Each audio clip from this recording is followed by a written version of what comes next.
Thank you for joining me today for this talk at the Cambridge Insights on Demand event. My name is Ben Knight. I'm the Director for Language Research at Cambridge University Press, and I'm going to tell you today about a project we're running where we are developing a CLIL English curriculum. Now, I'm sure that you already know this, but just to make sure, CLIL stands for Content and Language Integrated Learning, and it's for programs and courses where the teacher is developing both their language skills and their subject content knowledge. But actually what we're talking about covers the whole spectrum from CLIL to courses where the focus is purely on the content, on learning the subject, but is run through English. So what we would call English as a medium of learning. Now, why are we developing this curriculum?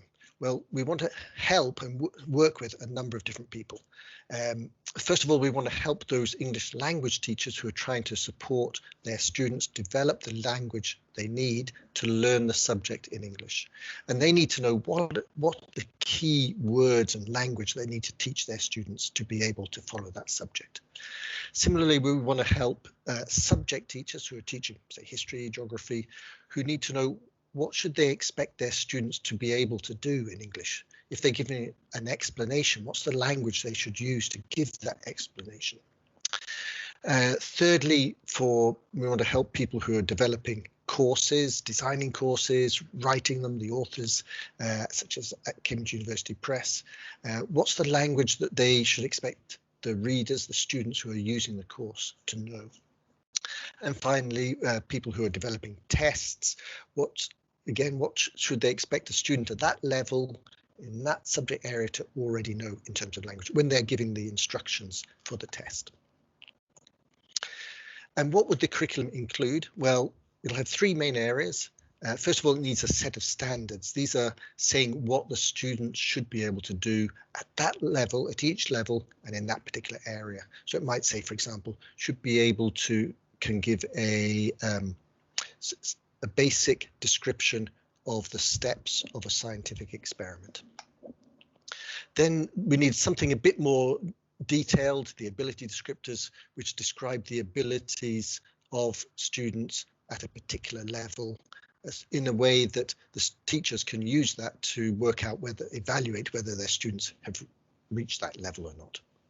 And thirdly, we think it would be useful to have a syllabus which kind of gives the detail of the language that they would be expected to learn at each level for each area. And that's mainly about vocabulary and also genres and task types. By genres, I mean things like science experiments or narratives in history or processes in geography or creative writing in English. Grammar and vocabulary, generally we expect that to be the same as in general English as in CLIL. And when it comes to vocabulary, it's useful to distinguish between two main areas. There's general academic language and there's subject-specific language. And within general academic language, we would include things like classroom language in order to manage a class, phrases like work in pairs or what does this word mean? Then there's general academic language, which goes across all subjects. An example of that might be table. So in social conversational English, table tends to mean table and chairs, but in academic language, it tends to mean a grid or a chart of information. Similarly, a word like key or measure. Then functions for general academic language, things like describe a sequence of steps or give an example or disagree formally. These are functions in English or in language which are needed across all subjects. On the other hand, there's subject-specific language, and there we want to distinguish between concept-rich language and concept-support language. So concept-rich language is where it's an English language word or phrase, but it also requires the student to understand some concept related to that subject. So, for example, if we're talking about plant science, the concept-rich language would include environment or deciduous or germination or pollen. When it comes to concept support language, that's the language which you would expect your students to understand for the explanation of the concept. So it's more general than the concept rich. So in plant science, it might be something like ground or garden or flower or seed, soil or fruit. Okay, so is this an easy thing to do? No, there are lots of challenges. So one of the challenges is that there are different curricula around the world. Every country has a slight difference for each level in each subject area, but we believe there's enough of a core area for most subjects and levels to be able to do something useful. It's always a bit of a challenge when it comes to concept-rich vocabulary because it has a dependency on knowledge, on knowing the concepts behind it, and that can depend on sequencing. And thirdly, there are a variety of situations in which it's needed, from CLIL to EMI, EML, whether it's the language teacher or the subject teacher, they have different perspectives. But again, we feel there's enough common ground to produce something useful. How are we going about it?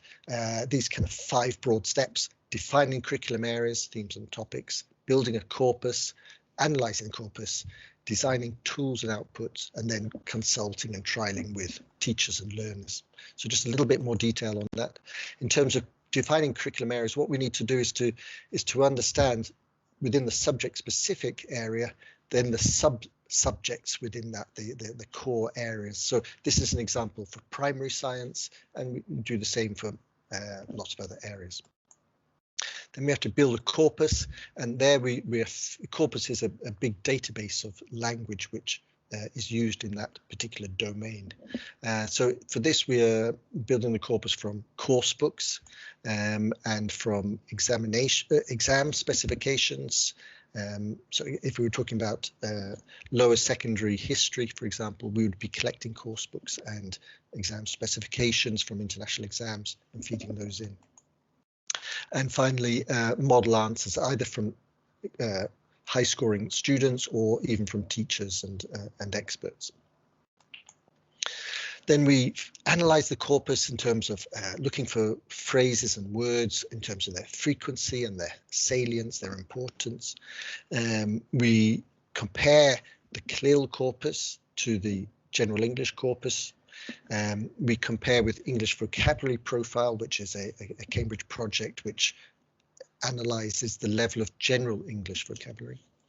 And then we compare also with CFR can-do statements. We categorize into whether it's, for example, concept rich or concept support, which curriculum area it belongs to. And then we prioritize on the basis of frequency and salience.